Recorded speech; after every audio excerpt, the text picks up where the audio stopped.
So this is our first podcast with a guest, and where better to start with my good friend Brendan Egan.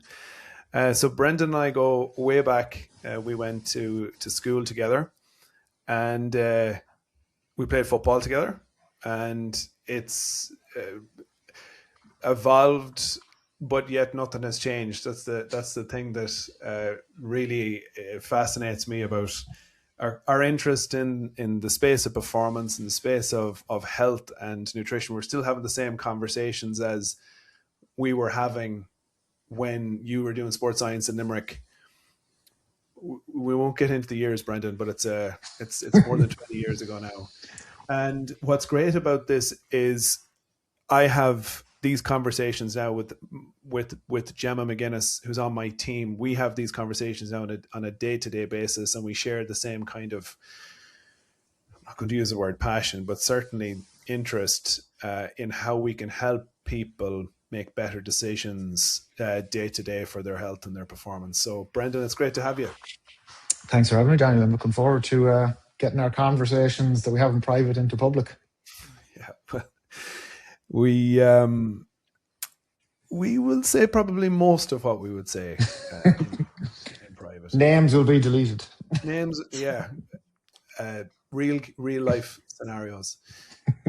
So this podcast and what we do now with our events, Brendan, is it's about finding winning moments, and that finding winning moments is a feeling that we've both been lucky enough to experience. Gemma's been lucky enough to experience, and it's that kind of what epitomizes it is that change in momentum in games or in competition where you feel something has changed. So that's the kind of the pinnacle of that feeling where you're in flow. But there's an awful lot that leads up to that. You know, there's an awful lot of, just before you came on, we were talking about the preparation and the recovery component, and it is a cycle that you go through. When you think about where we sit now in the world of performance, what comes to mind? Because it's all about simplicity for us. But what comes to mind as a really good place for people to start when they want to understand more? And then there's all of this scientific information, but yet all they want is to find that winning moment. They want to train better and they want to perform better. I think the basics still matter more than anything, and they do the majority of the work. Whether we're talking about training or skill development, or we're talking about nutrition practices, the basics have been known for a very long time. And as I said, they do the majority of the work. And then a lot of the innovation that's coming along might be the way that we apply new learnings into practice, or maybe certainly with individual athletes, how we apply broad principles on an individual basis. That's kind of been the theme over the last 10 years, I would say, in performance nutrition in particular, is maybe small innovations that have come along, but in particular, the personalization or individualization approach, getting the most out of the individual, translating the broad findings that you see in the research literature, but into practice, and also overlaying that with practitioners' own practices and experience, just to, as you say, to hit that winning moment. So when we think about the fundamentals or the basics, and we'll narrow into nutrition. So like maybe we actually take a step back for a moment. We talk a little bit first about the kind of broad areas that you've done a lot of research in. So you're a scientist. You've worked in Sweden, you've worked in UCD, now you're over in DCU. What are the broad areas around the fundamentals that you've done research in, that you've gone into the detail from an academic perspective, and then we have to zoom out to talk about those basics? So you're creating this really strong foundation of science underneath these basics. Yeah, well, I suppose my training was in sports science and then sports nutrition, but my research early on was in molecular biology and molecular physiology of exercise. And while there sometimes is a lack, let's say, of practical application of that type of training or information research, it does actually give an insight into really drilling down into mechanisms of how things work. And sometimes that's an important factor. You're presented nowadays with lots and lots of different types of information in terms of new trends or new supplements or new dietary approaches. And what we often refer to as biological plausibility. When some new piece of information comes on the board, some new recommendation, the first question you need to ask is that, is there a biologically plausible mechanism by which this could work? So that's where the molecular training comes into play, that kind of cause and effect or mechanistic basis. After that, I got into a lot of the practical work that you and I have discussed and that many people are interested in, and whether that's around the role of protein in adaptation or recovery. We've done a lot of work on fueling strategies, and maybe I'll say a bit about some of the work we're doing at the moment in female soccer. But then also, of course, I did a large amount of work on exogenous ketone supplements, which formed, I suppose, the majority of my outputs over the last 5 years or so. So it's been from this, and I should say also, in everyone from older adults to athletes and everything in between. So I guess it's a broad perspective. It's again focused on some of the basics, but then also trying to embrace some of the newer ideas that are coming to the field and testing out whether they work. And I guess what my group what we enjoy most is taking really practical questions and trying to things that are on trend, but then trying to put them through a rigorous assessment. So a few years ago we took a close look at time restricted eating, which you and I talked before about on a podcast. But that was an example of a piece of work where in the field lots of athletes were talking about time restricted eating. There was a whole lot of hype in terms of data that was coming from rodent studies. And we very simply said, well, let's take a bunch of endurance athletes and put them through an 8-week program of time restricted eating. And does it improve performance? Does it change body composition? So we really pride ourselves in trying to address practical questions as well as trying to understand them from a mechanistic basis as well. Not to cover too much of old ground, but what I love is that the conversation is always in the context of performance or exercise. So that's why that's our area. That's who we like to work with. If you take an example like time restricted eating, and you ask a question like the impact on body composition and performance, how do you measure that? As in the tools to measure? And what are the parameters to give an indication of whether it's effective or not? So in a study like that, again, you can take different approaches without getting too much into details. But in the case of that study on time restricted eating, we let the athletes continue their own training as opposed to doing a training intervention alongside the time restricted eating. And as many people know, time restricted eating is a very simple intervention. You just narrow the window in terms of when people eat, and they can continue to eat whatever they want.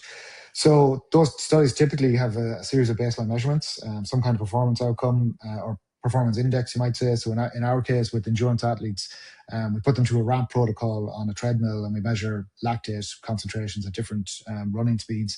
That allows us to get a lactate profile. We then run them to max, so we get a VO2 max value, maximum aerobic fitness.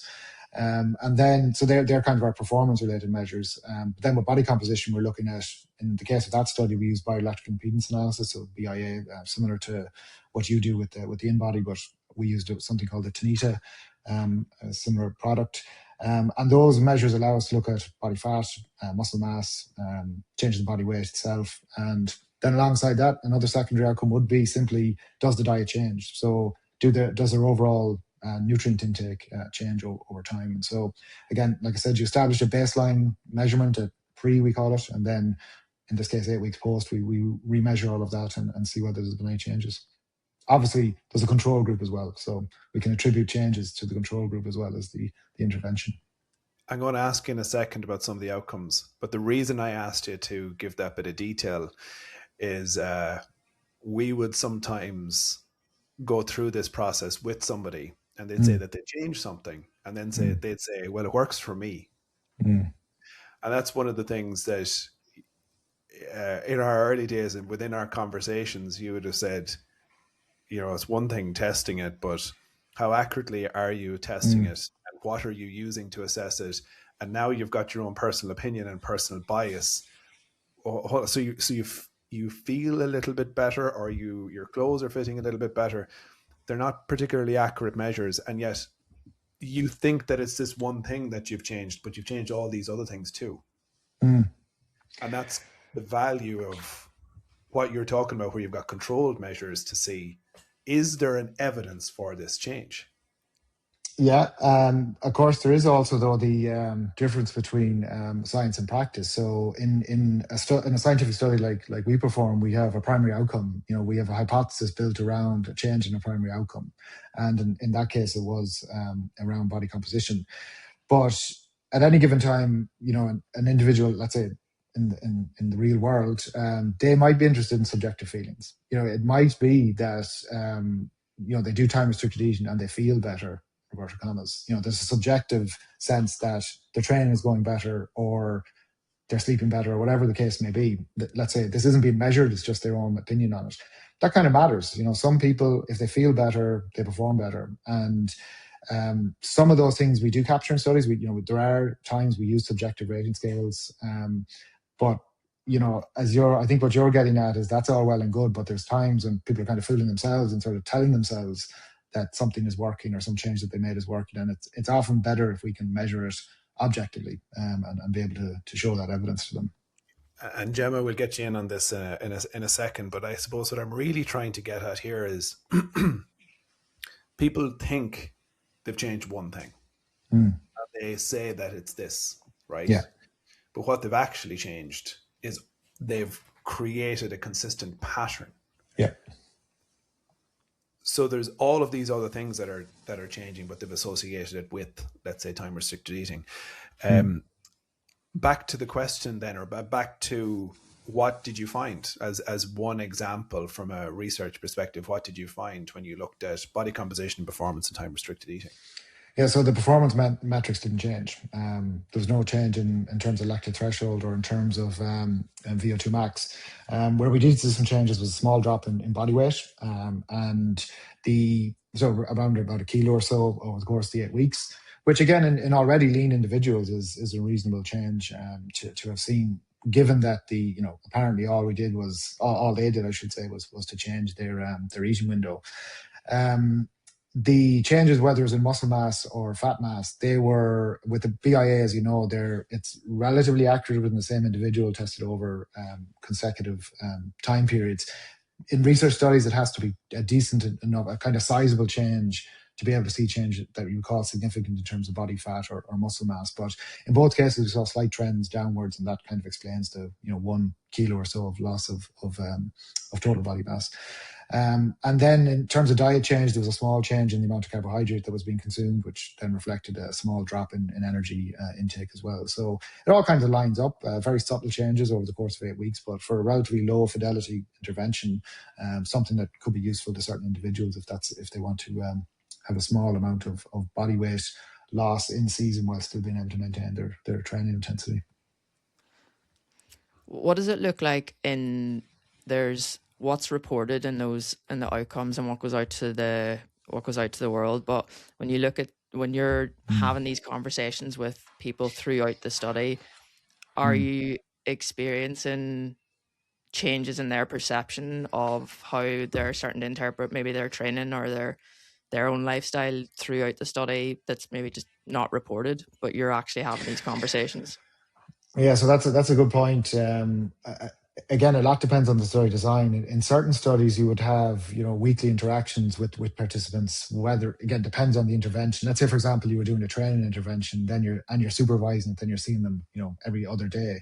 In the type of study, the one we're talking about right now, that one was more or less they were followed up at 4-week intervals. So we didn't have the day-to-day discussion maybe that you're alluding to there, but it does come into certain studies where you begin to get a sense of qualitatively how they're experiencing it. And to be fair, we often don't bother analyzing qualitative information. Yet other people would argue, well, if you pair the qualitative and the quantitative, then you get a better picture of, as they say, the lived experience of the person who's in the study.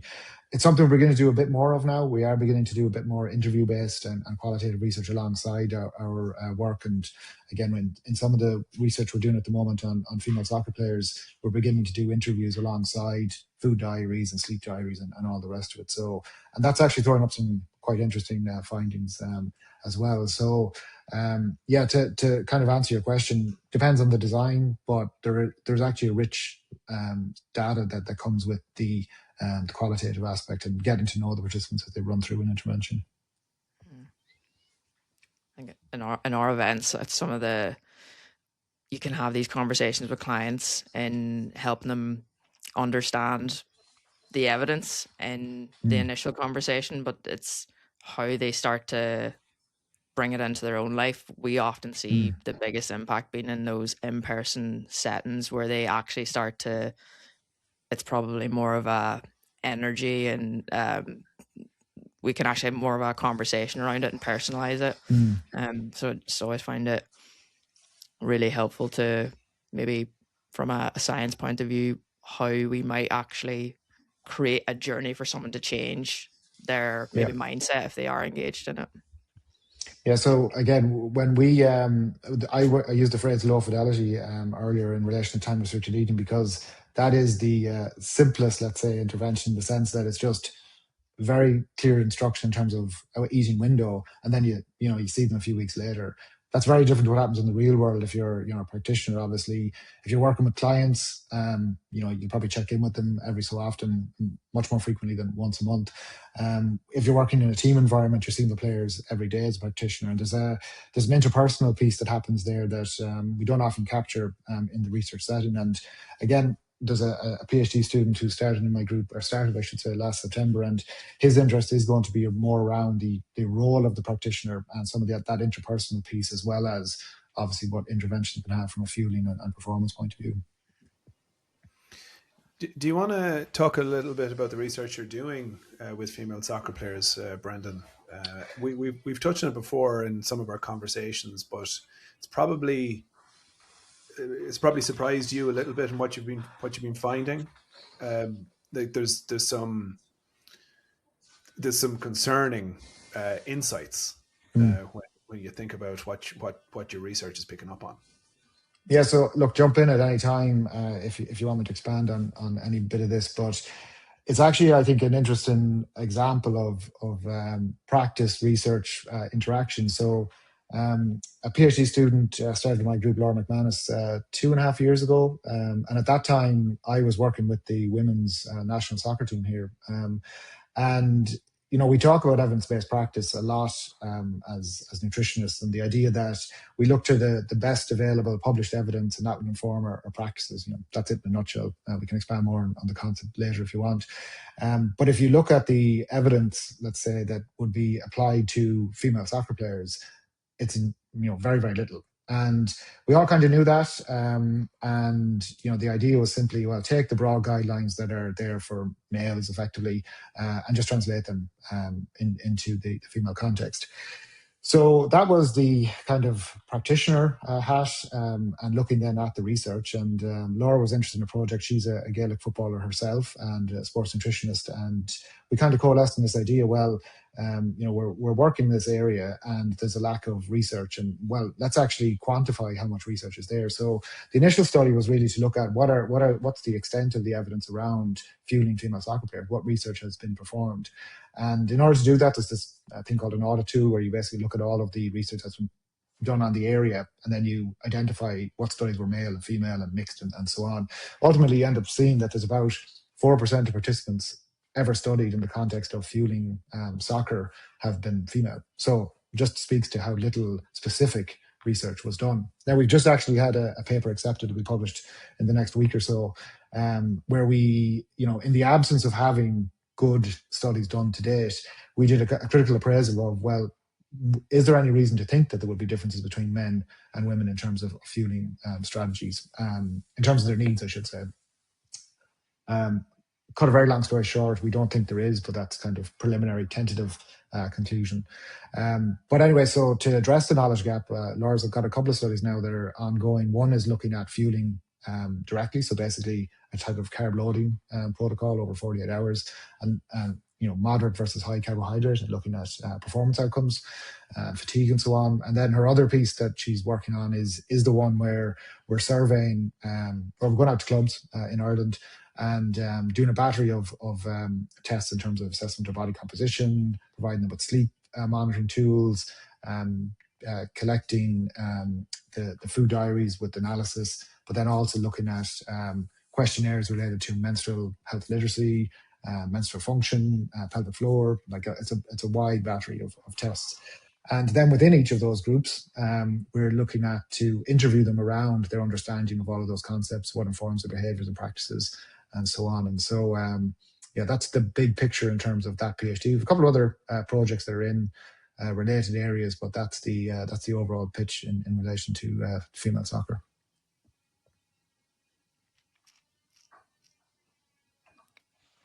There you go. There's the point that you made on it not being there not being changes necessarily for female specific. Can you go into that a little bit more? Because sorry, go for it. I was going to say there's in I suppose my world, you can start to see that there's a lot of more talk than ever before that there is changes need to be made, and all of a sudden that has been like the hook into nutrition, whereas before there was never an interest in nutrition from performance and health, I suppose. Yeah, so I'll be clear about it. I'll try and restate a couple of things. So in the context of there being female-specific nutrition needs, there's no doubt that there is. And, that relates to everything from iron status in particular, which we could get into. That's one obvious one.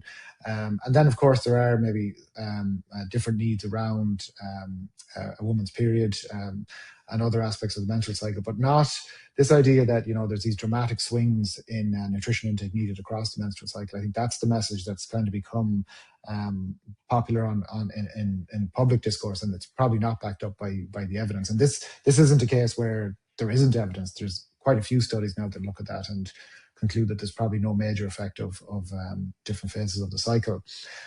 Where I was saying that there wouldn't be much difference between males and females is specifically in relation to fueling for performance, as in, let's say we're fueling match performance. So what we're talking about there is, should there be very large differences in the grams per kg of body mass that are needed on the day before, match day -1 and match day, or are there big differences that we might expect between the amount of carbohydrates that should be consumed at halftime, for example. So when we look at the the factors that influence that type of advice, so this would be things like muscle glycogen storage capacity, running demands of the sport itself, differences in substrate metabolism, between males and females. When you kind of put all of that together, there are small differences that are there in the literature, but our sort of tentative conclusion is that they don't make any practically meaningful difference. So, if you were to weigh it all up together, it might mean that there's a difference of 50 grams, let's say, in your recommendation of the amount of carbohydrate you would recommend to a male or a female. And that's just, it's a snack bar, or it's an extra gel or two, or, it's a trivial difference in the context of a week of overall food intake. So that's kind of where we're at. As we wrote in the paper, we said it's tentative because the studies could come in. The one we're doing at the moment, for example, where we're looking at moderate versus high carbohydrate intake, that may throw up an interesting finding or a non-interesting finding. We're kind of agnostic at the moment as to what we'll find there. But again, that should be concluded within the next month or so, and we'll have a picture then about how much moderate versus high carb affects running performance in these soccer players. When I was talking about some of the concerns, Brendan, it was around that iron status and some of the findings that you found. Give us a bit of insight to that research and what you found and what you think female athletes should know. Well, iron deficiency is the most prevalent nutrient deficient globally. Now, a lot of that is driven by third world populations, and so that the stat is probably sounds more dramatic than maybe it is. But then if you actually move into the performance domain, iron deficiency is very common in sports where there's high training volumes. So, it's not, it varies from sport to sport, and it seems largely to do with the training volume. So there are reasons why running, I won't get into all the nitty gritty about iron regulation of iron bands, but there's reasons why running and higher training volumes would have impacts on likelihood of iron deficiency. But then there's also specific issues around heavy menstrual bleeding, for example, low energy intake, so low energy availability. These are factors that also influence iron metabolism and iron status. So when you put all of that together, typically iron deficiency is associated with endurance sports, just middle distance and long distance runners. But if you look at the training volumes of soccer players, games players, could include Gaelic games as well, they're fairly high training volumes and high running volumes for that matter, particularly in the professional and elite domain. So unsurprisingly, the prevalence of iron deficiency is quite high in those sports, but at the same time, not widely discussed or recognized in my experience among practitioners. And then even so, when iron deficiency has been identified, it's not always clear, to me at least, again, speaking to practitioners and looking what's in the literature, how well that's typically addressed, because one of the pieces of work that we published is just in terms of the literature that looks at, for example, red meat as a iron-rich food. Increasing red meat intake doesn't have it has a small statistically significant effect on improving iron status, but it doesn't take someone from iron deficiency up to iron replete. And typically, in order to do that, it needs to be a supplementation regimen. But then you get into all of the issues around certain people who can't tolerate iron supplements because they're irritating on the stomach and so on and so forth. So I guess there's two, if you say concerning now, there's two things really, which is that the prevalence is probably underappreciated, and then the way to address that is probably something that we're not doing adequately at the moment. And I think it's an area that, as I said, is very well documented in the endurance literature, but far less so in the team sport literature. And we're probably missing a trick on that one. I'm going to leave this quite broad and allow you to answer it whatever way you want. But if there's people listening to this, there's female athletes listening to this, what's the kind of practical approach? And so what I mean by that is, how often should a female athlete get their iron status assessed? And then if they are deficient, there are some concerns, even from a supplementation perspective, and I'll leave this to you and how you answer this. But from some of your research, I know that you indicated that there's not all supplements are created equally either. So what's the kind of practical guidance around this? Things like vitamin D and other areas can be, you just supplement, but you can't really do that when it comes to iron status. Yeah, so UEFA have UEFA or FIFA, one of them has a guideline that suggests that soccer players should have their blood taken at least once a year. And I think there's a tentative recommendation that it should be once every 6 months in female athletes. But if iron deficiency then has been identified, they talk about more frequent follow-up in terms of assessing whether the intervention has improved things. So typically when you look at the research studies where supplementation has been used, it takes about 8 to 12 weeks for iron stores to get back up to replete levels. So again, if thinking about this from a practical point of view, it's the symptoms are things like fatigue, low mood. Lots of things cause fatigue and low mood, but if it's sustained for a long period of time and there's concerns about, say, training volume and say energy intake, and if there's been a history of heavy menstrual bleeding, then they're all kind of indicators for a situation where a player should go and get their iron status checked with the GP. Once the results come back, then obviously the GP is going to give advice. But typically, the supplement that's used most widely is ferrograde C, which is a ferrous sulfate and vitamin C combination, and that's the one that's recommended by the Australian Institute of Sport. And it's the one where the evidence is strongest. There are a number of different other iron supplements that are out there. Some of them will specifically address maybe concerns around gastrointestinal and stomach upset, because the ferrograd and similar products are tough on the stomach. In the AIS model, the Australian Institute of Sport, they recommend taking it every other day or every third day rather than taking it every day. Whereas another approach would be to move to one of these supplements that's easier on the stomach. But to a large extent, a lot of them haven't been studied in a randomized trial where you would have a control and an intervention, and you look at changes over time. So So I think that's the practical piece in terms of both the assessment and then the intervention. And again, where the nutritionist or dietitian comes in is really looking at the dietary side of things and whether there are inhibitors that are affecting iron absorption or whether there's a deficiency in overall iron intake. But yeah, that's another practice-led piece. Is from the training load, I'm working with a client at the minute who she has gone from playing club level in Ireland and is moving over to professional, and the jump in training load has presented a number of issues, from her energy levels to her iron status, and mood, and a lot of different things have been impacted. But from preventative strategies, like how might someone look at approaching a jump in training load to trying to avoid for example, the issues in iron and especially energy availability, taking a step back? Yeah, I think your last point is probably the most important one, which is it's the idea of energy availability. So when there's a jump in training load, there has to be an accompanying increase in energy intake. Otherwise, there'll be an obvious deficit, which will also probably have a low energy availability point of view. So again, it goes back to something that all of us are very familiar with, the idea of fuel for the work required. So the idea that calorie intake, energy intake needs to be scaled upwards when training load increases. So that's the most obvious way to avoid the any contribution of energy availability or low energy availability to the etiology of iron deficiency. But as I said, there are mechanical, the impact of the foot on the ground is one of the reasons you get disruption of red blood cells, and that in its own right can't be stopped, in the sense of it being mechanical. But and again, with heavy menstrual bleeding, that's kind of can be sometimes seen by a doctor and dealt with rightly or wrongly. The oral contraceptive pill is sometimes recommended in that scenario. But so there are a couple of other things, but